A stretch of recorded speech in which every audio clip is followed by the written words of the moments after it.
Right, in the house we got my boy, yeah, boy Mason Your Percs. boy. Mason, that's right. Yes, Thanks sir. for joining. Thanks for joining InPodSicated, sir. Let's get down and dirty, bro. Let's start off with introducing you to the audience. You are a professional wrestler. Yes, sir. Uh, and you know what? People used to say or used to have the stigma of, oh, it's fake. And I'd be that 8-year-old kid, like, it's not fake, man. It's real, man. These guys are real tough guys. And I think right now, especially with the resurgence of wrestling, people are starting coming back to it with becoming mainstream, but also the explosion of the indies has given the respect to the industry that it definitely deserves. So my hat is off to you because my body cannot withstand the stuff that you go through. And I've seen your matches and I've seen some of my stuff online. So my respect is out to you. So um explain to me the origin of you finding the love of wrestling. Well, I appreciate you having me on there, Big Z, everything that you do. And as far as my origin in wrestling and all that, it actually started when I was a kid. And it's funny that you brought up the independence and how it's starting to boom.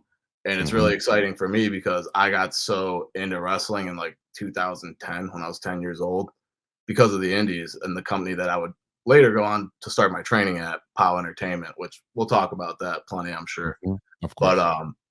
yeah, I found my love for wrestling. I had a friend in the third grade, and his grandfather, who he was with all the time, rest in peace, Marco Diabetic.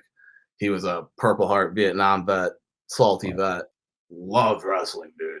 Like his collection in his garage and his bedroom with all these action figures and all this just random stuff. Mhm. Uh, so we just kind of got thrown into it because we'd be at his grandpa's place all the time, and just wrestling was always on. These action figures are around, and then he would take us to POW Entertainment because WWE's only in town once, twice a year, whatever. Right. So once a month at least, we would go to POW, the local indie, and man, I was hooked, bro. Just being front row and the interaction, especially at the independent shows between the performer and then me, the audience as a 10-year-old kid, Mhm. um, I pretty much knew instantly that, yeah, I think I want to do this with my life. And then, being a kid, wrestled on the giant stuffed animals on the trampoline, practicing swantons and moonsaults and stuff. But then by the age of 15, I convinced the owner of POW Entertainment, Jim Blaze, to let me officially start training because he saw how serious I was and I always wanted to do this. Mhm. So that was That how it all started, was just that was all it basically started. a dream, and then I just never I was gonna say I never grew out of it, but Mhm. I grew up in a lot of ways. Life's here. Your boy's a man, but uh, I never gave up on my dream. This is something that people ask all the time. They're like, "Oh man, like do this every weekend? Like you can make money in your other career doing other stuff?" And I'm like, "Yeah, bro. Like this is this is what I want to do since I was 10. Like, and humbly, I think I got the goods. So why would I stop pursuing now? You know what I mean? And it just makes me even more hungry to keep going out there and putting on great performances, meeting new fans, getting great experiences like this, being on InPodSicated and meeting yourself, Big Z. So you know how it is. I'm grateful every day, but I would never forget the start and why I started doing this. Yeah, I mean that's beautiful because a lot of people start with a dream or two, and as they grow up and they have responsibilities, life takes you in a different path, and you forget about your dreams. You forget about the stuff that made you happy, and it's very few people that actually follow their dreams. And even though they may struggle after setback, if you continue to follow your dream, you manifest it, and you continue to believe in yourself. There's no stopping you, to be honest with you. If you continue to do what you want and you grind, and you're not going to get that instant gratification that that's the society we live in now. That's not going to happen. You're not going to be an overnight sensation. So, speaking of not being of an overnight sensation, how long was your training, and can you talk about your first day of training? Yeah, I absolutely can. So I trained for just under a year before I had my first match. And when I first started training, POW Entertainment actually didn't even have a school at the time. They just sold the old school, and we were in the process of getting a new one. So I was the only student. There was no really need for a school. Then, this 15-year-old kid signed on. So they were like, all right, we'll see if you really want to train. You train before the shows. Help us set up this damn ring, put these Yeah. chairs, pay some dues, and Yeah. then we'll let you in and we'll beat the shit out of you. Oh, excuse me, beat the crap out of It's all you good. It's for, all good. 2 hours, whatever. We'll see if you keep coming back. And I did, man. They would beat the crap out of me, but they would teach me so much. Um, I was trained very old school, Okay. very grateful for that. So my biggest thing that I say to people all the time is old school rules, new school tools. So like there's a reason things work and there's a way to do them, but at the same time times do change. You got to be able to stick with it. You got to adapt, make people happy, but that's a part of being a good professional wrestler is being able to hear what those people are saying outside of the ring and then bring that energy into the ring and amplify it to give it back to them. And that's the most fun part to me is just that live interaction of the audience around the ring. Um, it's one of those things that's really hard to explain to people because it's like it's a Yeah. show, right? And it's like Right. I don't know what this dude's about to yell at me, and even more frankly, I don't know what I'm about to say back to him. So especially when I'm not liked and I'm not being cheered, I'm very vocal. So I like being out there and not knowing what's going to happen. Uh, and basically working completely off of those people around the ring. But I believe So so. Yeah, getting back to the start, you're asking about the yeah. first day of training, right? Sorry, got a little No, you're sidetracked fine. there. No, we got time. Don't worry, we got time. But yeah, so the first day of training, as I said, we didn't have a school, so just for about a year, I was going before the shows, helping setting up, and then Jim Blaze would train me. Uh, I credit my training to Jim Blaze, a guy named Dazzling Donnie, and then Trevor Blanchard. Those were the three guys that always got in the ring with me and trained me. Jim was my head trainer. He paid my tuition to him and yada yada. But Trevor Mhm. Blanchard and Dazzling Donnie didn't really have to help, but they cared and they taught me a lot. So I give them that credit. Um, Shortly after I had my debut, we got the school, we got some more students, and then the ball started rolling a little bit more. But the start was scary, man. I was just a 15-year-old kid chasing a dream with grown men, while still having to do my math homework. And the the dude that's beating the crap out of me don't care that I have to go to school and this and that, which they shouldn't. It's pro wrestling. So Right. it was a lot to start, but as I said earlier, this is my dream, and you can't just give up on the things that you love and that your dreams. Yeah, and that's a great story. I mean, when you're talking about that old school versus new school, what is the difference between new school and old school training? Um, you can go a lot of different ways with that. A lot of people have opinions on old school, new school, especially in the wrestling business. The way I view it is old school is a lot more psychology. If you watch some 1980s wrestling, 70s, they ain't going off the top rope more than once, and if they do, that's probably the end of the match or Mhm. pretty important. So just a lot of the way you're doing things. A lot of new school stuff is the athleticism in the sport. And some of the stuff that these pro wrestlers are doing is incredible. I mean, you watch it, I watch it, and I get in the ring with some of these people, and I'm like, brother, teach me how to do that because it's really really impressive what a lot of these wrestlers of today's generation are able to do. And when you look back at history, it's really impressive what a lot of those wrestlers were able to do without all of the athleticism, just off of the characters, the crowd interactions, the way they would do a headlock versus just doing it. So Mhm. that's where I say old school rules with new school tools. So, bring up that speed, but make that headlock still mean something, still include the people outside the ring because the only reason we're in there is because there's people outside of it paying, a ticket to come see this match. Right. So it's doing things with a purpose is the way I like to view it. So we can have Yes. this athleticism and all that, but why am I fighting you, dude? Even if there's not a reason, I'm gonna come up with a reason because Mhm. why not? Like so, like I That said, people have yeah. different answers to that, but that's kind of how I view old school versus new school. But And you do see that, and you do see that in the last, I want to say, like the 5 to 10 years, where the new school was, I'm gonna do 5 to 10 crazy spots, Yeah. and yeah, it looks great, and you're punishing your body. And when I mean spots, is like, jumping off the top rope, doing a 450, or um, Doing these dive big into the moves with ropes. sequences. Yeah, Yeah. big spectacular moves is a big spot like that.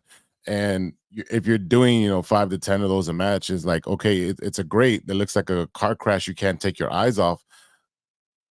But I'm more invested in the car crash than understanding why, Billy and Dan are fighting. Why are Yep. these guys fighting? It makes no sense. They're just doing crazy stuff. So at that point, it looks more like backyard wrestling, and there's not the fan involvement. The and that's where you're talking about with the old school. It's like, they start with I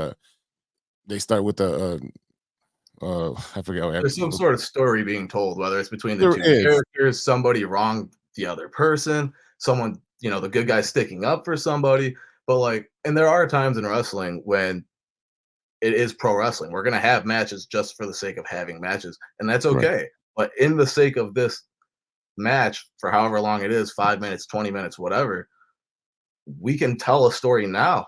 Mhm. Like, Yes. well, I'm your boy Mason Percs. I party. Like, you know, have a drink or two. What do you do? Like, how can we make this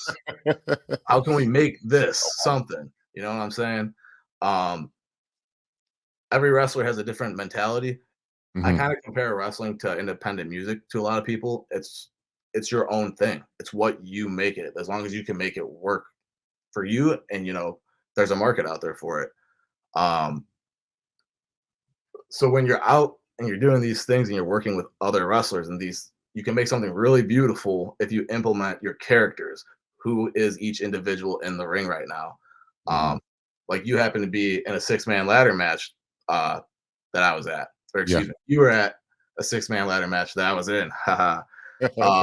But there's a lot of characters in that, and we were able to tell so many stories with everyone in there versus people just trying to go do moves. Yeah. um which there's a lot of moves too, but that was kind of us using old school rules with new school tools, and really trying to get that crowd invested, and not just our moves, but us, the ones doing the moves.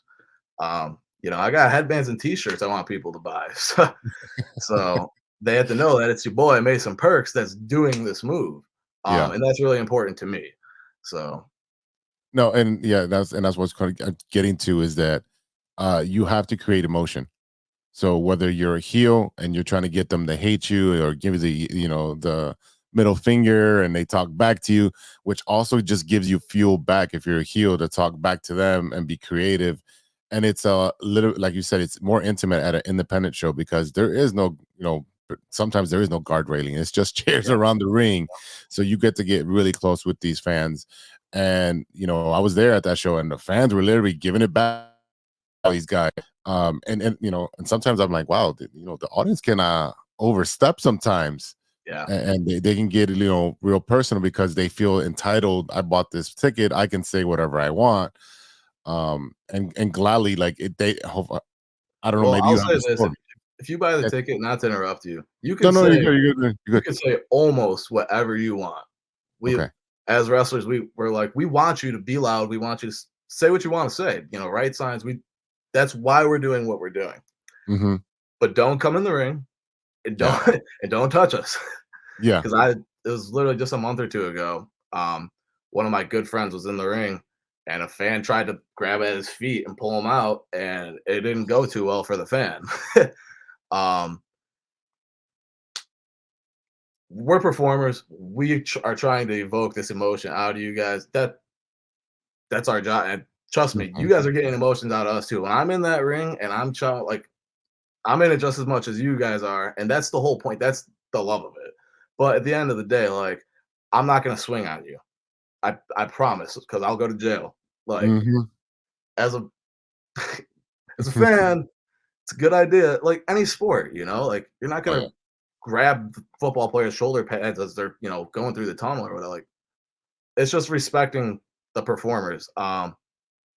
Some shows, man, some shows are wild though. They're where they're literally at ringside or whatever, and it's really close, and that's so cool. Because wrestling is such a tight community, and when people are really together and no one's being crazy like that, it's so fun. But it is that one person that's usually when someone touches a wrestler, there's something going on. They're intoxicated, not InPodSicated. But Nice. yeah. So it's a really good time when everyone has a good time. It's just when one person tries to, make the show about them, and it's like, no, no, this is our show, and everyone's here to have for this show. Like, bye bye. But yeah, most of the time, it's a lot better nowadays. Fans are a lot more respectful, a lot more back in the day. Crazier things happen. Yeah. Um, there's some fun stories that I'll tell you another time, but not on the air. Kayfabe Yes. way, but yeah. Statute of limitations. Statute of limitations, sir. Yeah, but, it's pretty good now, and it's not too often where fans are really trying to outdo it because there's an understanding between the fan and the performer, and, like, there's a mutual respect a lot of the time of, if they're at the show, they like wrestling, so Mhm. that connection is really what you want. If someone's so angry at you to where they're gonna come and attack you or whatever, you did your job. You did it Yeah. very well. But like maybe you cross the line, maybe they're crossing the line. That's where things get blurry. But wrestling's fun 99% of the time.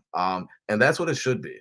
It should be a place where, a parent can bring their kid and be like, make moments and memories. I have a lot of memories of my dad taking me to the Allstate and having good times with wrestling. And that's what most of us want to give back to the fans. Speaking for myself, that's the most rewarding thing for me is seeing fans have moments that they're going to remember them coming back and being like, yeah, I still have your headband or, can I have your autograph? That's so rewarding and not in a physical way, but just being like, yeah, I gave you a moment to you like when I was 10 and now I'm a Mhm. wrestler. Like, Mhm. so It wrestling it is magical with those interactions. it really is because especially for children, it doesn't matter whether if it's any sport, baseball, Mhm. basketball, whatever. Anytime a professional interacts with one of the fans, that's a lifelong memory.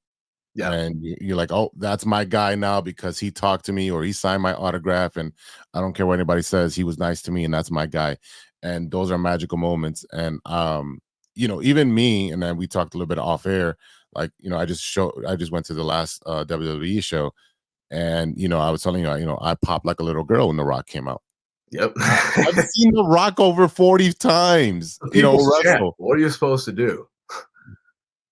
you know and he wasn't announced to be coming. They're like, oh, he's coming next week, and then he came, and it was just pandemonium. um but that's what you want. Yeah. The day that The Rock doesn't have people cheering for him, that's the day that he should no longer come on, right? Because he's no longer relevant. I doubt that ever happened, but that's what you want. You want to invoke emotion. And how Yeah. much of the new product of WWE are you watching? I do try to keep up quite a bit. So, I'd love to wrestle there one day as well as, TNA or AEW, these other TV promotions. So I do try to keep up with as much wrestling as I can, especially with it being Mania season right now. It's exciting. Yeah. It's easy to watch, which is really great that it's an easy product for people that digest. There's a lot more positive feedback and people coming into wrestling right now than previous.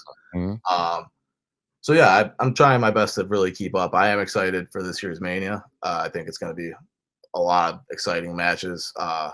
I know there's a lot of stuff going on the Independents too for Mania week. So I just get really excited at the growth of professional wrestling. Seeing all these indies, seeing the viewership go up on the TV ratings for WWE, AEW, these other places. Um, it's great seeing wrestling on an uprise again and then hearing the positivity. There's always going to be the negativity, but when you see new fans and people being like, "Hey, man, this was really cool. Like, I like this," um, it's encouraging and it makes people want to do better. And I think we're seeing that on TV each week with any wrestling program, you name it. Each week, it's getting better because pro wrestling is growing, and it's a beautiful thing to watch. It really is, and it's And we talked a bit off air that it's as good as the late '90s and early 2000s with the Attitude Era, and I'm talking about the entire wrestling community at the moment. You have guys, performers, guys and females that have moved companies, that have Yeah, jumped from one to another, for whatever reason, whether they got released or they asked for a release and say, you know what, I've done everything I can do here. I'm gonna go see what I can do over there with a whole new set of dudes, whole new set of girls, and see what magic I can do over there. You have yep, Edge. Edge and Christian left and went to AEW, and they got a whole new stable of characters to mess with. Matt Cardona, probably one of the most successful mid carders to leave WWE, and is making so much money yeah. on everything that He's he's doing raking now. Yeah, he was just in Mexico for like a 1 day show. But I remember one day, I mean, on his Twitter, he literally posted, he had like, I don't know, like 12 belts from 12 different federations, companies, whatever.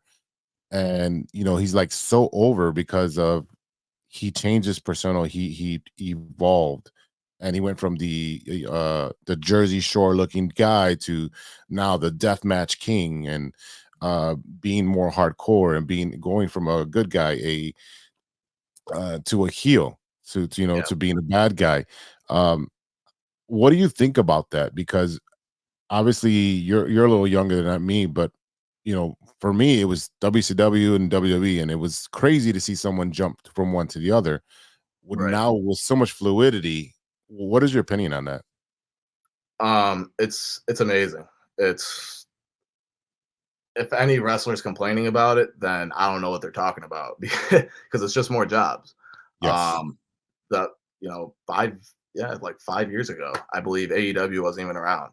So Hmm. 5 years ago, there was just WWE as far as weekly television, big money.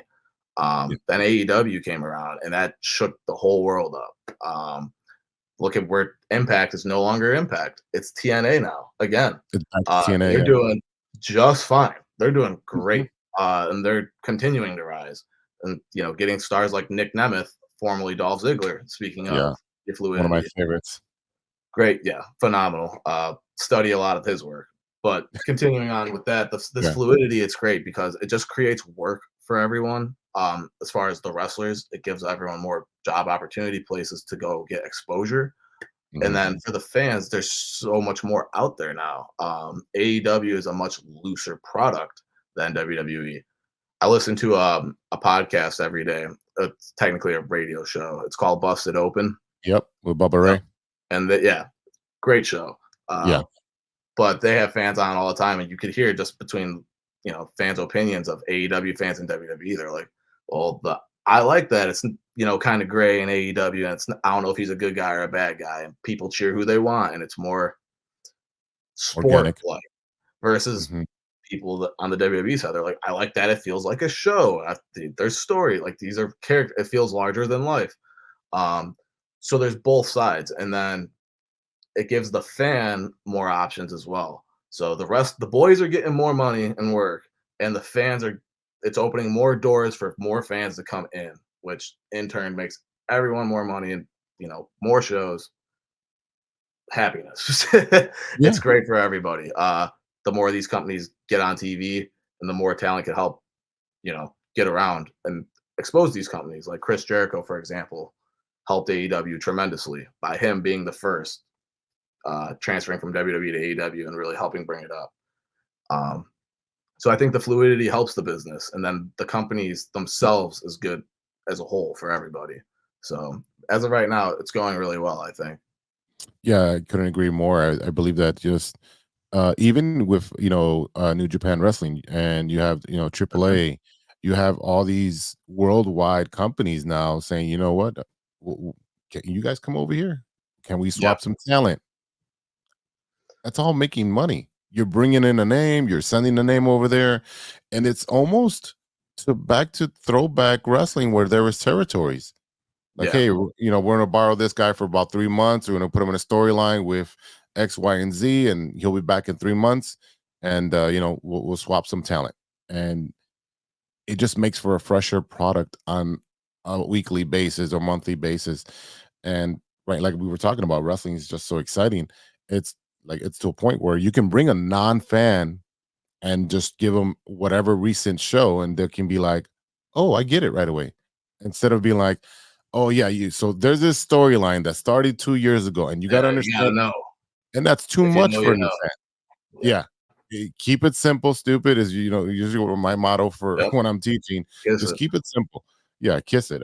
Keep it simple. And like you said, it's more on a sport on AEW side. They're like, oh, this guy has 28 single wins and he's got 14 tag team wins. And it's a different system. And I love it. Absolutely. I love it that it's a different system because yes, WWE, they have their mold. It's okay to have a different mold, and people are going to flock to a different product for their reasons. And that's why one of the reasons that we had the Monday Night Wars, because WCW broke out of the mold of having these gimmicks, the garbage man, Yeah. the the guy that does this, the guy that does that. That was WWE. That was those caricatures. WCW is no, no. We're gonna use their real names. They're gonna use their real attitudes. You're gonna use their real personalities, and we're gonna give them three things to say, and they'll give them 5 minutes, and let's see how they can argue back and forth and create a storyline with themselves. Right. Giving the performers the ability to be creative is going to be great for the product, and that's something that we see on TV. But as an independent wrestler, how do you coming up with an attention grabber, or be able to tell a story within the ring if there's no storyline, like the main product? How do you bring those fans in? Good question. Difficult one, but a good question. So it's tough when you don't necessarily have a layout or creative has nothing for you, Hmm. but you got match three. So it those situations, they're challenging, but I look at it as exactly that personally. It's a challenge. It's like, okay, so you have nothing for me, and I'll stick with this example. You have nothing for me, and you put me on match three in the middle of the card. Yep. Okay, well, I'm gonna have the best match on the card now at match three with a match that had no story. Maybe put me in something better next time. Like, so it's really tough when you're in those situations. It also varies who you're in there with, because if Mhm. the person you're in there with is like, all right, well, fuck it then. It's hard. Yeah. There's different approaches and things you can do in those situations that I don't want to pull back the curtain too much, but that when you're in those spots, it's a really good opportunity to take that pencil, flip it the other way, and shove it up someone's ass. Hmm. And sometimes in wrestling, that's really is what you have to do. Um, there's both sides. You got to be humble, play the part, politic a little bit. So I say like, what's the right way to put this? If you don't say you think you're better or you want more, there's you know the empty mouth doesn't get fed, or Correct. quiet mouth. If you don't Yeah. speak up, they're not going to give it. So that's where it's like, don't don't be a little, you know what, and Yeah. complain about it. But like at the same time, if you're putting in this work and and it's not coming, then you'd be like, yo, dog, like what you got for me? Because I feel like I got it. So let's Hmm. run it. And then, you're handling business, which that's another part of it too. That it's difficult to get into because it's wrestling and there's still, this invisible curtain there. But there's a lot of business to wrestling. That's difficult. And truthfully, it's not really the fans' issues to have to worry about it. And nowadays there's so much stuff on the internet, and that's a whole nother side of wrestling, which is cool and interesting in its own way. But at the same time, it should be about the wrestling. It should be about the stories that are being written. Um, so when you're in that spot where they don't have anything for you and you're just in the middle of the card or whatever, it's on you to deliver a great match that kind of turns people away and or Yeah. turns their head towards the ring and get you over. Make people remember you. Like, damn, that dude in the third match was pretty entertaining compared to this semi-main event. Like, however you want to do it. But any time that you have out there at any point on the card is an opportunity. So what you do with it is on you.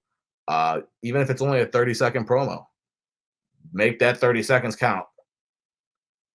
So, uh, some Yep. positions are easier than others, but like I Mhm. said, any time on the card is a chance for someone to know who you are and for you to get your character and you over and get someone to invest in you.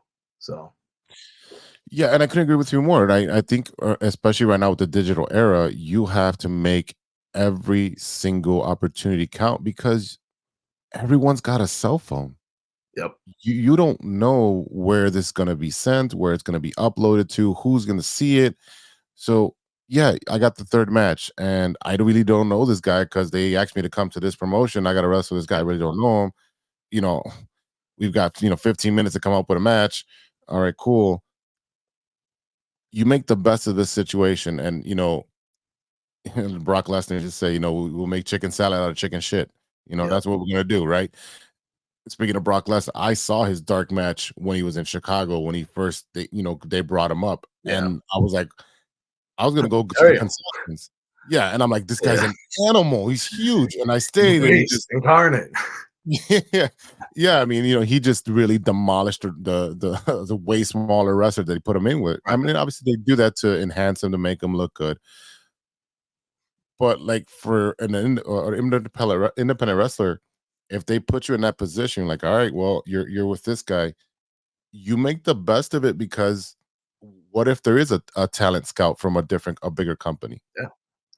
Well, I'll kind of tell you a little story. So the first year of my career, I could look up exactly how long it was, but it was like 10 months or something like that of doing shows for my home company when I first started.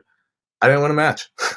And I'm going to training. I'm the only one training. I'm doing everything. And I'm like, in my 15-year-old head that doesn't know shit about wrestling, the wrestling business, I'm just getting in and learning. And thank God I was trained properly and had good trainers.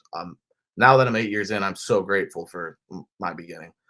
But that first year, I was like, what am I doing wrong? Do they not like me? Am I not doing something right? Because like I cared. Yeah, A lot of people yeah. thought I was a cocky kid and thought I don't know. I was just told I always had an ego and this attitude that, now I could talk with people. I'd be like, I'm sorry it came across that.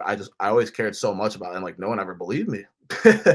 Hmm. So for the first year, I was almost constantly in those spots where it's like match three or like I'm either gonna get squashed or I got into a rivalry with this gentleman named Pee Wee Perella, who is a smaller guy.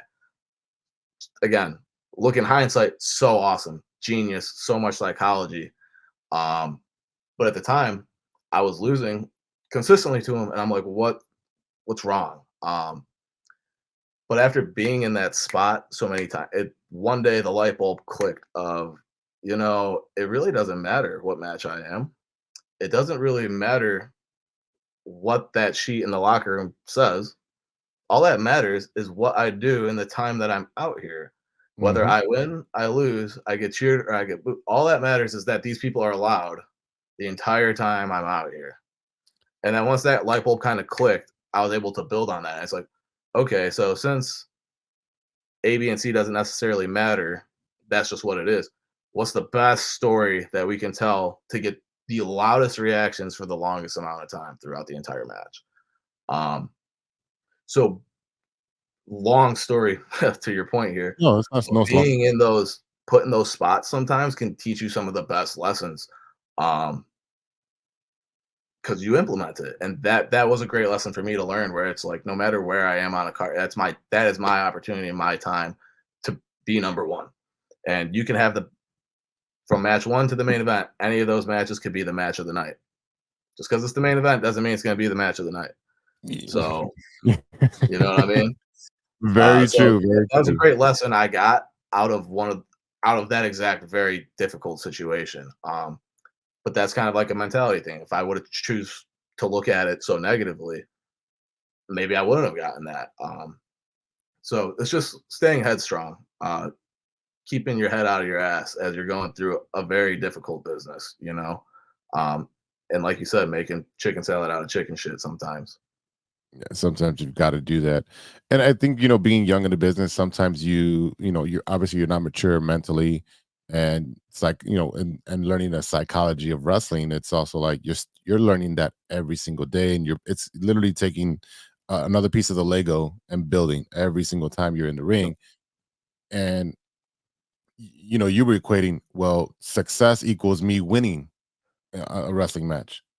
And that's Yeah, not the case. essentially, yeah, in my 15-year-old mind, Right. greenhorn mind, yeah. Yeah. Well, you're thinking sports wise, right? The Well, I ball was thinking what I grew up watching, like, oh, yeah.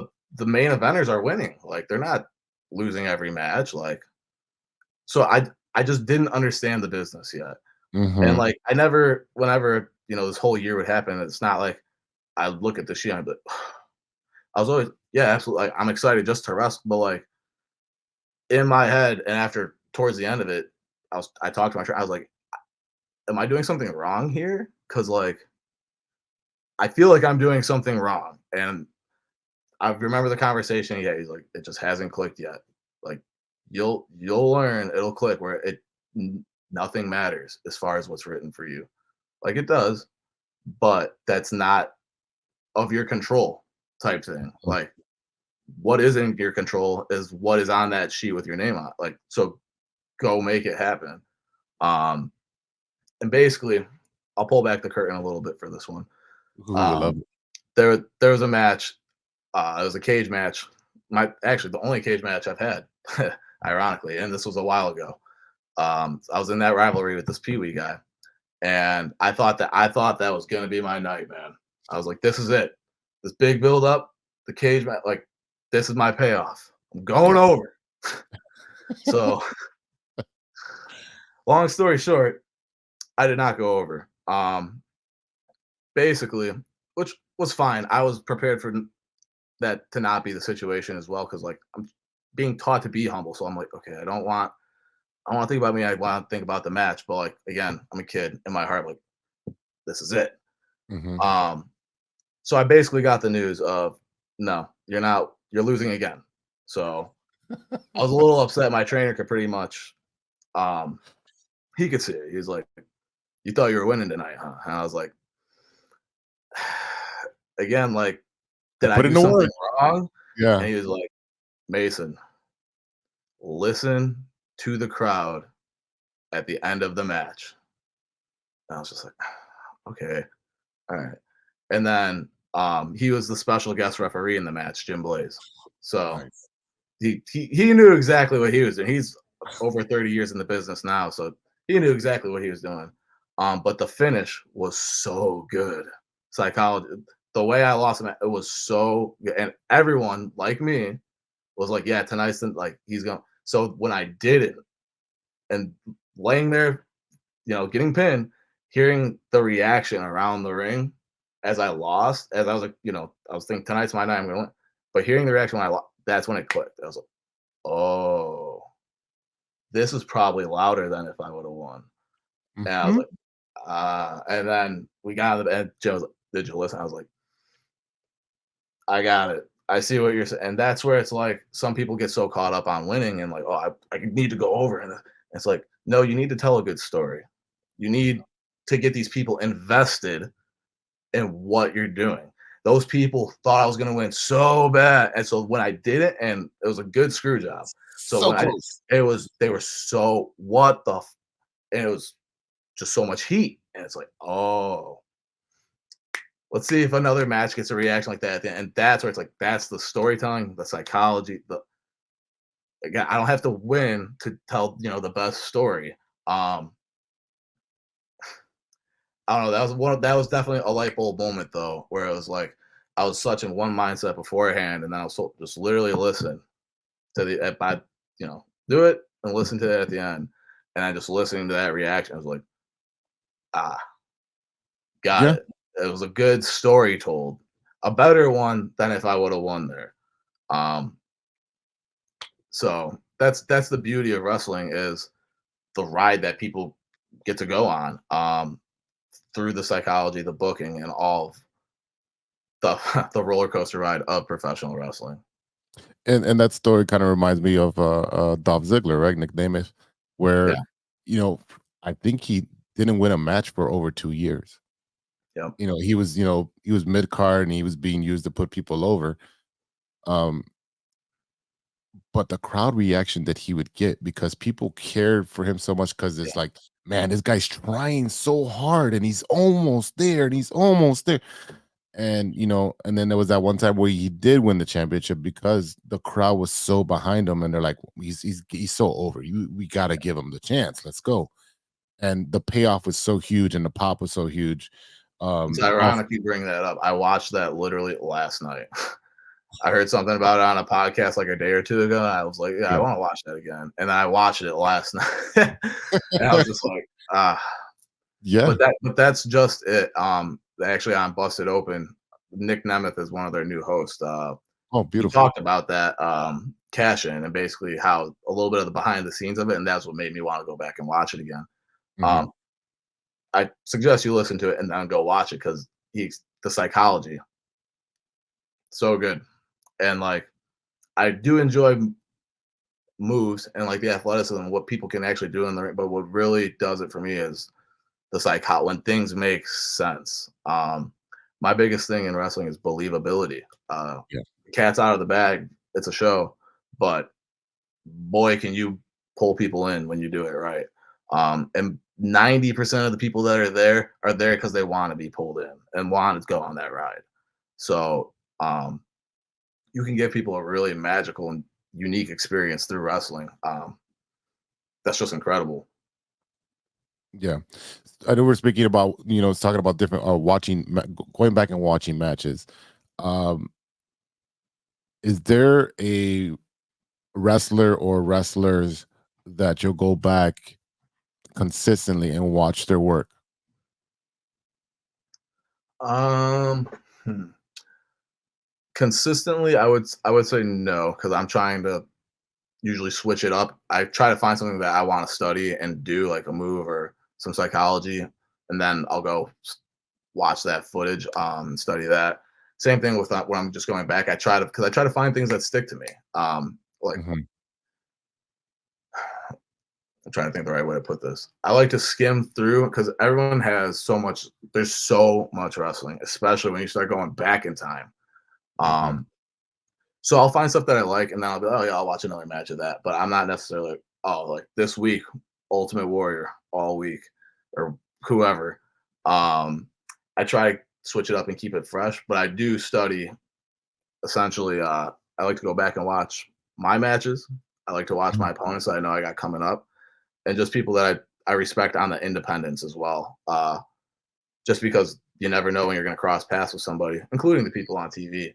But I will give you this little bonus. Three people that I kind of model my work after and that I do watch a lot of would be Ric Flair, Chris Jericho, and it's kind of a switch off between Dolph and Shawn Michaels. So, I which I'm mean, sure if you watch yeah. my wrestling, you can see it. But Yeah, there is a lot of that. I mean, wow. I mean, obviously Ric Flair GOAT, right?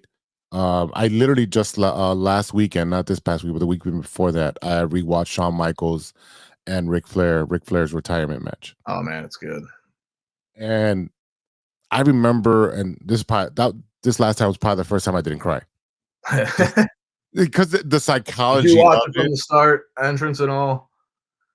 Oh man, And then, hardened. Sean's like, stay down. He's like, no, I can't. And he's like, I'm sorry and I love you. And that was Yeah. like, bro, like, Ah! yeah. But and this comes kind of full circle, right? Because it is his at that point was his retirement match for Ric Flair. Yeah. Um, but the pop that he got from laying on his back, looking at the lights, was pretty. It would have been. It was louder than if he would have won, really, because it was like, oh, Ric Flair won again. It's a retirement match. Oh, okay, hooray! Right. But the It's emotional roller coaster he took you on, and then he tried to give it his all against Shawn Michaels, and Shawn Michaels put him down and said, "I love you." And when he got back up, it was just that pop, like you said. It's different. it's just the whole storytelling. And that's it's a Mozart. It's a great example that you picked right there, because from the promos going into the match, Sean's like, "Oh, I'm gonna take you behind the shed, your old yeller. Like, I'm gonna Mhm. be the one to put you down." And then they do this match, and of course, it's a great match. By the end, when they get to that sequence, if I remember it correctly off the top of my head, Michaels hits a Sweet Chin Music, but then Flair kicks out, and Yes. then Michael starts throwing the tantrum of like, and that's when it's like, okay, it's not about wrestling anymore. This next minute and a half is all in the storytelling. Um, because they hit the first one, got the near fall, false finish. Okay, but now we're gonna tell the story of Michael's gonna. Oh my god, I have to kick him again. I like now I have to wait for him to get up, line him up, and fuck. I have to take him behind the shed, and that's the exact story that where Michaels is showing on his face where he realized I'm gonna have to kill him, and then Yeah. Flair, same thing on his side where he knows he's like, I can't do it, and he's literally crying. Yeah. He's like, just do it. I'm sorry, I love you. A perfect Sweet Chin Music. Oh my god. And then the cover, the hug, the whole thing is like I said, it's a Mozart, it's a masterpiece. The way everything meant Mhm. something, I'm tearing up now, man. and majority of it was not moves. No. It was that whole sequence that really makes people cry was one super kick, but it was the way that they both got up and position, and then the way Michaels covered him afterwards, Yeah. and It was then just Michaels immediately leaving afterwards. yes. Not being like, "I beat him," no, I'm probably about to go cry in the locker room, Yeah. and I'm really and let Flair have his moment. That moment is so good, and it's lasted so long because of old school rules right there. That's all Mhm. psychology, and, I'm trying to think of a modern example. So, it would've been a little bit different if Michaels hits that first super kick, and then instead of doing the one, "Come on, get up," he just picks him up and smokes him with 3, like people do a lot nowadays. They'll hit the 3 finishers. So Yeah. instead of doing something like that, where I'm just gonna hit this move a bunch of times where people are like, "Holy shit." No, I'm gonna hit it one more time, and it's gonna mean everything. Mhm. And that's that's wrestling, and that's what makes good wrestlers, and I don't wanna say bad wrestlers, but makes wrestlers different. The way people tell their stories. Um, like I said, the psychology of wrestling for me, man, that's the best part. It's the stories, it's the characters, it's the why to everything. Yes. Um, Yes. The important thing is the why. Why are we doing this? Why are you gonna be invested? Why should I care? right. Um, I had a couple of things that crossed my mind as we're talking about this. One is where in wrestling can we put in comedy, right? Because there's spots, there's certain wrestlers that can that are naturally comedic, and then there's putting wrestlers in comedic situations. Those are two different Yep. things, right? So, what is your opinion of putting comedy in wrestling? I love it personally. I just think that there is a time and a place for it. Mhm. Some people have comedic gimmicks, I'll say. Like their character has a lot of haha in it to where like Yeah. every match they're gonna, work in some comedy and this and that. And that's great. And those people can even go to the top, I'll say. Like you can do anything with a character. But for example, the main event of WrestleMania this year, with Cody and Roman, I don't think Yeah. there should be comedy. That No. is not an appropriate time, even though it's a show, and they could, especially with The Rock and all. That's not an appropriate story and time to be implementing comedy into it. Right. Our truth is But not going to come in there and like, oh, right, this is a that's three not way. that's not it. Not the But time. going back to what you were saying, like with the match 3 thing where it's like, oh, like we're in the middle of the card and they have nothing specific for us. That's usually a good spot to do something like that. It's like, okay, well, there's nothing specific. Let's do something funny. Like, let's do something that's gonna be different. So that's a good time where you can work out something like that. Um, I think comedy and wrestling is great. Just like horror. People do these Mhm. scary ass gimmicks, and there's a Yeah. time and a place where that really works too. Uh, that's what's so great about is you can do Anything. anything. Yeah. Anybody can be anything. Yeah. Yeah. It's funny that you brought up horror, right? I'm a huge, and I've always since day one been a huge Undertaker fan. Oh yeah. And if you want to talk about psychology, Yep. that he is the PhD of psychology. Yeah. He's the locker room leader for years, decades. Yeah, yeah. And if you stepped out of line, guess who's the judge and executioner? Yeah, exactly. Ooh. But You go ahead. I was gonna say, talking about the psychology, just look at his matches. You know, him and Michael's Mania 26 or 25. Any of his Mania matches, honestly, but any of Well, his matches. I mean, he had a lot of chicken shit. They made chicken salad. You know, he had the what is it, Gigante Gonzalez, and he had Paul. What was it Yeah, Paul yeah, yeah, Bundy? yeah. Going He had some. back, yeah. He had some. Some clankers in there. That wasn't his fault. No, But if yeah, again, but that's a part of obviously, what makes him him. yeah, Working through all those. exactly. He paid his due. That was early in his career. But you have your Shawn Michaels matches. You have the one with Triple H. Uh, the Roman Reigns one. I thought that wasn't a good match. But you gotta. I mean, you gotta respect the goat. He said that he was hurt and they pushed him into it. Um, it really wasn't I a got good the match. Roman Reigns one. That wasn't a good one, but Uh, sorry, you got me pretty good with that. yeah, but you, But you look at stuff like with psychology. Him and Mick Foley, Hell in a Cell match. I love it. And people are like, why? Are you a masochist? It's a car crash. And I'm like, okay, even if you take the spot where he throws him off the cage, take them off the end, or the part where he goes through the cage, it's still a good match. There's still yeah, good storytelling. And the fact that Mick's like, we're gonna start this match on top. I'm just gonna climb to the top, which would never has been done to start a yep, match on top like that. And you know, 2 minutes into it, he's flying off the cage. yeah. Okay, Taker's got on notice saying, "I did not want to do that. I'm gonna kill you." And we all know what Mick Foley is. Will die. Yeah. Mick Foley's made out of a different piece of cloth, and thank I God don't he's know still how alive. he did it, man. Yeah, I don't know how he rotated in air perfectly to There's some land. things I watch, and I've done some wild things myself, but I watch and I'm like, bro, that check must have been fat because because it's that. Come on, dog, you're just getting tossed 30 feet, and but at the same time, I do know in the back you would not do that if you did not really love this and you didn't really believe in what you're doing. Um, so there is the crazy passion part of it too, but at the same Mhm. time, there's also motives. But getting back to the Undertaker, that was the thing that was kind of great about him is he would do old school rules with new school tools, especially later in his career. He would do Yes. spots sometimes for the sake of doing a spot because it's Oh, kind of new school, yeah, but that was a he Shawn would Michaels always, match. from the start to the finish, tell a story in his match. So Mhm. he, again, like That was a he Shawn could even Michaels match do the when spot. he Yeah, he he jumped over the rope, and Shawn Michaels tried to he pushed the camera guy, but didn't push him yeah, enough to break Taker's fall, and Taker landed on his head.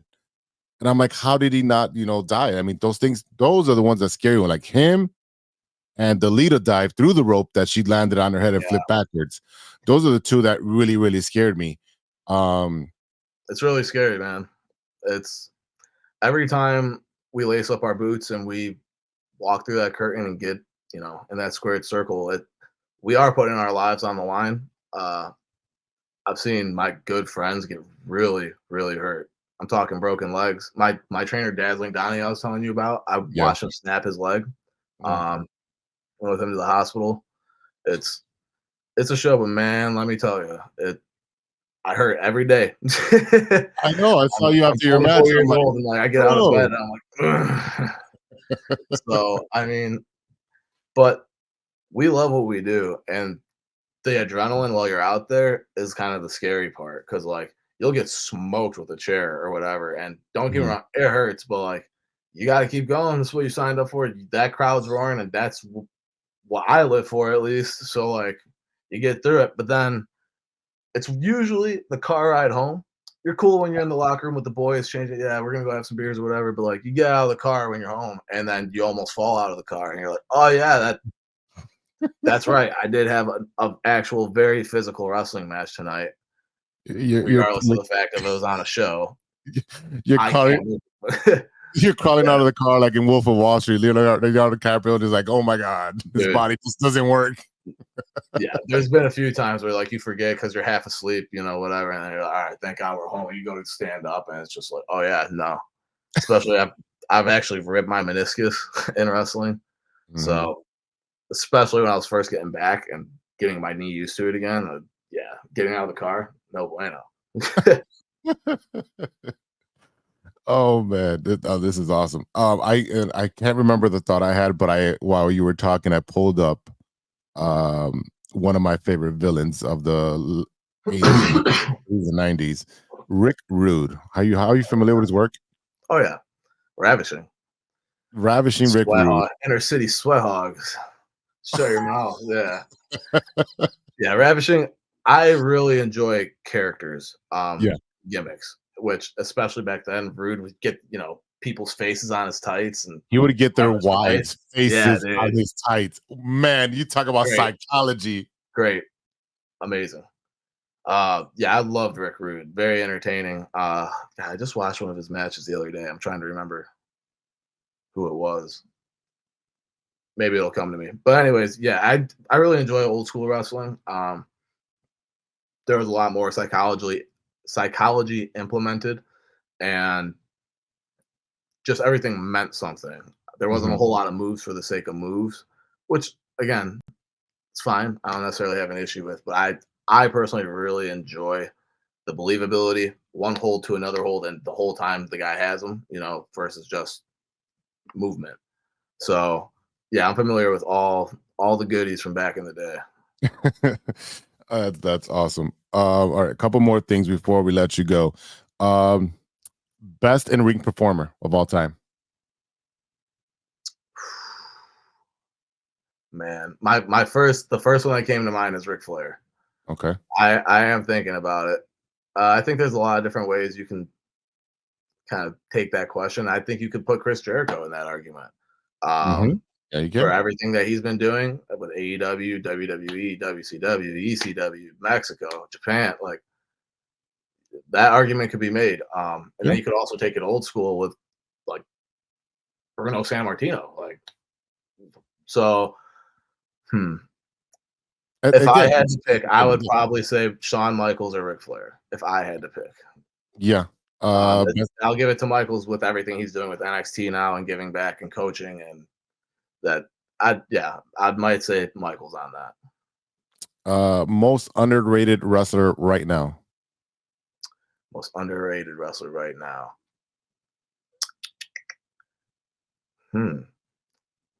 I want I want to say our truth. He was the first one to pop. I was like, man, who do I always pop for? But like, is never doing anything. Truth. um, Truth, you got 2 minutes. Go out there. that's honestly, man. I'm glad you asked that because that's a really hard question right now, Mhm. and that's a great thing that it's a hard question because even these people that are only on TV for a minute or two, everyone is working so hard and making the most, and that's why wrestling's growing. And there's great shows being put out because even when there's not utilized as much as another performer, Yeah. everyone's making the most. So it's hard to say oh, they're underused or underutilized because like in the end of the day, the show is only so long and there Yeah. is so much talent. Yeah. So I feel like wrestling has a pretty good flow right now of rotating talent and basically sharing the spotlight, and a lot of the performers are really capitalizing on it. I'm still trying to think of an answer for you, but yeah, Yeah. that's a toughie. Yeah, for me, a lot of the time, The Miz wasn't, he was great on the mic. It took him a while to get there, but I think he was underutilized. And then he got his shot with John Cena and so forth. And John Cena is a great elevator of talent, even though they say he dogs everybody and buries people. I'm like, he's lost more matches than a lot of people. I think Cena's great, personally. Cena's great. But Yeah. like, when I was first starting wrestling, I didn't know too much about the business. I was in, again, younger, reading the Yep. internet with everyone else all boosting, but especially now that I'm old, like, man, he was good, man. He was good. Made a lot of money. My biggest thing with Cena specifically is I have so much respect for everything he's done with the Make a Wish and the extra things that that man has done uh, that he didn't necessarily have to, Hmm. but he's impacted a lot of lives on a lot of levels. So I respect him just for that. And a lot of people dog on him for his 5 moves of doom and all that. And it's like people like that 5 moves of doom, and he's not selfish about it. So um, kudos to him. But Yeah. yeah, I actually really enjoyed his album too. yeah, yeah. My roommate every once in a while will be driving, doing whatever, going to show. Yeah, He'll just pop in a random song off that album, and it's just like it pops me every time. it does. It's a You good ever listen. heard of Macho Man Randy Savage's rap album? No, I'm gonna have Yeah, to look that up look after. that one up. That's real. That's real. All right. That's real. It's pretty good too. Legend. Yeah. All right. Best technician. Ooh, good question. A lot of good questions, especially for off the top of your dome. I would say Daniel Bryan. Ooh, Daniel Bryan has been doing it for a really long time, especially before AEW, like we'll say like WrestleMania 30 time when there was only the WWE product. yeah. Uh, he really did bring technical style up and show like, oh, this can be over. Mhm. Um, Nowadays there's a lot of really good technicians like Zack Saber, Osprey when he actually changed Uh-huh. and wrestled. He's a damn fine technical wrestler. Like he can wrestle, but he can also do all the other things too. Uh, Josh Alexander from TNA, another Mhm. one. So there's a lot of good technicians out there, and that's actually one of the things I like to study personally. Is I like I like believability. So how can I get a hold of you, keep a hold of you, and get you wherever I want you to go? Um, so yeah, the game's actually improving a lot with technicians nowadays versus just big guys or high flyers. There's a lot of different styles kind of being implemented nowadays. And for me, it's Bret Hart. Yeah, I mean, phenomenal answer. from start to finish, every single match is flawless. His punches look very believable. If he's working a body part, it looks very believable. Yeah, Um, he can chain wrestle. He can do some high spots. We talked about being versatile, like Osprey. Um, he has that. I had one more. Jesus, I had another one. Oh, I had two more actually. Best manager. gotta give it to Paul Heyman, Oh God, especially with him going to the Hall of Fame. He's phenomenal. I almost feel like it's kind of a cheat answer. Um, I why? I mean, he managed the Undertaker, CM he's just Punk. in his own league, man. Every If we're person going of he's all met. time, Paul Bearer is another one. Paul Bearer is great with the Yes, Undertaker. Really like the character stuff, and then Bobby the Brain Heenan. that Just was my yeah. Bobby yeah, the Brain. when Even when I he think of a manager, I think of Bobby the Brain Heenan first. But then when I think of the great variety, like I said, Paul Bearer pops up right away because of the character that Paul Bearer was. Um, Managers can bring a lot to a wrestling match and to a wrestler and their character when they're utilized correctly. hmm hmm best commentating duel.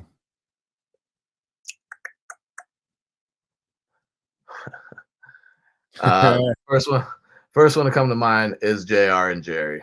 Just Yeah. that's what I grew up on, which is crazy. Like, I look back on it now and I'm just like, man, this commentary was wild. Yeah, as a uh, 13-year-old boy, it you would don't get those jokes fly right over your head. no, it would not. That stuff would never fly on TV nowadays. I really enjoy a lot of the commentary that's on now. I think Michael Cole's a phenomenal commentator. Yes. I couldn't stand him literally 10 years ago. Um, Mhm. it was he had one radio interview where he basically told off a fan, and basically the guy was yeah. I'll send you the link to it so you can listen to it Yeah, for yourself. definitely, But definitely. long story short, a fan called into a radio show, talking shit to him, and he's like, "Listen, asshole, I've been directing a TV show or narrating a TV show for the past 10 years. What are you doing?"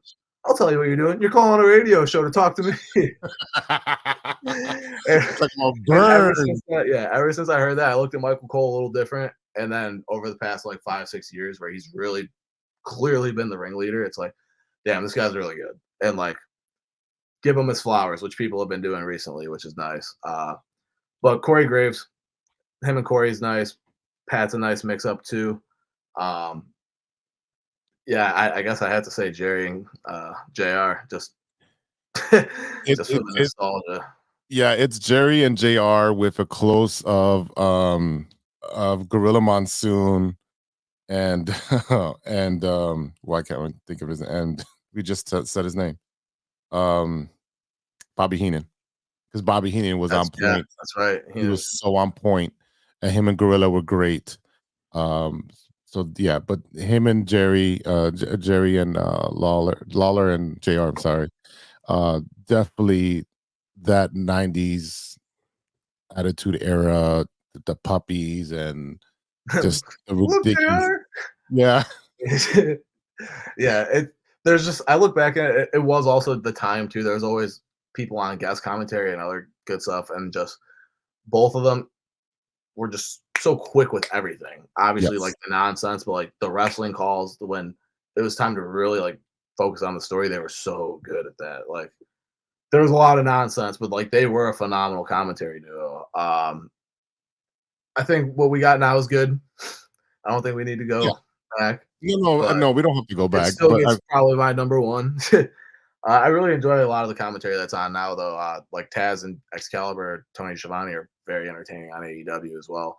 So, um, and it just popped into my head. What did you think of Lucha Underground? I never watched it all the way through, but I Mm, watched quite a bit of just random episodes with people. mhm, I enjoyed the concept and the idea. I would do it if I was offered the opportunity. I mhm. I like different stuff. I'm glad that it existed. I don't know what like the long term market is for a show like Lucha Underground, so to say, where it's such a mix of television and wrestling. Mhm. Uh, but I thought it was great. It's another thing that's different and brought more eyes to wrestling, and that's what wrestling can be. Anything. So like it was so cool to see it be like, okay, this is literally like a TV drama. Um, it's very different, very unique. Like I said, though, what's the long term market and something like that? I'm not sure, but I did enjoy it, and I thought it was a really cool idea. Yeah, and a lot of those wrestlers did make it to the big leagues and to They different did, yeah, organizations. So maybe it could be something where it's a stepping ground for a lot of the young talent to showcase what they're doing and be able to tell stories, because they focused more on the stories. While they did do the high flying stuff, but there was a lot of story into it. yeah. And if you can tell a story and get people invested, like we've been saying all episode, you're going to be successful. All right, I got what was that? I had one more and I just lost it because of that stupid thing. I just said Because of Lucha Underground. it's like because that popped in my head. I'm like, oh, that was something we haven't talked about. Um, okay, my closing question would be this: if you could give yourself advice, if you can go back, let's say to your 15-year-old self, and give one word of advice or one piece of advice, I'm sorry, to yourself at 15, what would that be?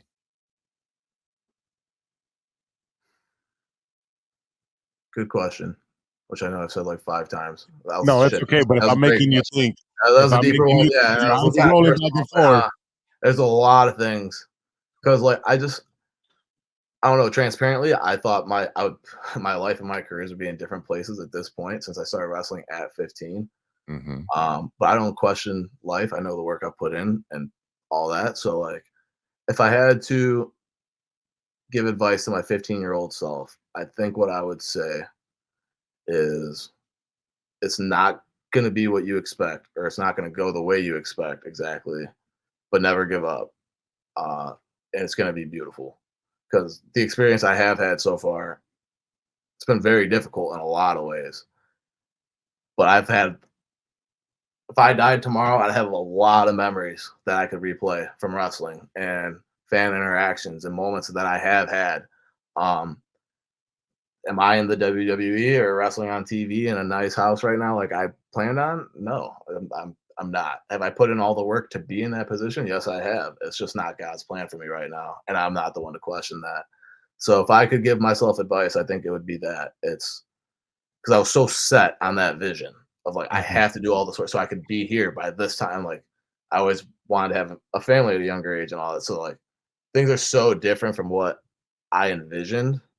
So I think I would tell myself that like it's not going to be exactly what you expect, but don't be detoured by that and be present in every time you're out there and everything like that. Because, like I said, it's beautiful. Yeah. That's something I have to remind myself sometimes. It's like I'm not. I want to give so much more. I want to wrestle in front of the world. Mhm. I Yeah. want to show the world what I can do, and I want to touch lives. I want to be able to do make a wish things like that, and really mean something to somebody and touch people's lives and impact families and stuff. So when I'm not doing that at the biggest platform, sometimes it is kind of detouring to me because I'm thinking such a big picture. Um, but I had to always remind myself, like, you know what? Even if there's 5 people out there, which there's normally more than 5, thankfully, but even if it's only like this could be a great moment between me and these 5 people. Like, this is great right now because I'm putting in all the work. I'm putting in a good match and all this. So just be present because Yeah. there's something to take away from everything, if you know what I mean. Yeah. Uh, don't be distracted and detoured by the negatives, but keep it Yeah. pushing. Keep it No, pushing, yeah. boy. Yeah, if you're present in every moment, things will come to you because you're being present in every moment. And I think that's just great advice. All right, Mason, this is your time to shine. So thank you for coming on. But before we get out of here, where can people find you on your social media? And, you know, what organization are you with at the moment? Or if you're just bouncing around, where can they find where to see you? Well, you can follow me on all the social medias, Instagram, X, no longer Twitter, Hmm. all those good ones at it's your boy Percs, boy spelled BOI, Percs spelled PERCS. My YouTube channel, I'm always uploading matches and stuff up there, so you can see some matches and some footage. Same thing, it's your boy Percs. But I'm getting around right now. That's kind of my goal is to expand out, get to different areas, different companies. My home promotion is POW Entertainment. We're doing some really good stuff right now. We are the longest running company in Illinois, so a little bit of history and credibility. Hmm. But yeah, I'm in a few rivalries over there right now. I'm wrestling a guy named Will Emery, who's been around for quite a bit, and another guy named Quinn Whittick, who is tearing up the independents. So there's some really good stuff happening with your boy over there at Power Entertainment. And then I actually acquired this guy at a company in Michigan. So your boy's a future world champion over there when I decide to cash that in. But that's Nice. UWE Pro Wrestling in Cadillac. Nice. So I'm trying to get around. You saw me at Squared Circle Megastars in Yeah. Berwyn. Yeah. That was a fun show. So plan on reappearing over there and going for that title when I can. But yeah, the Chicago Independents, your boys around.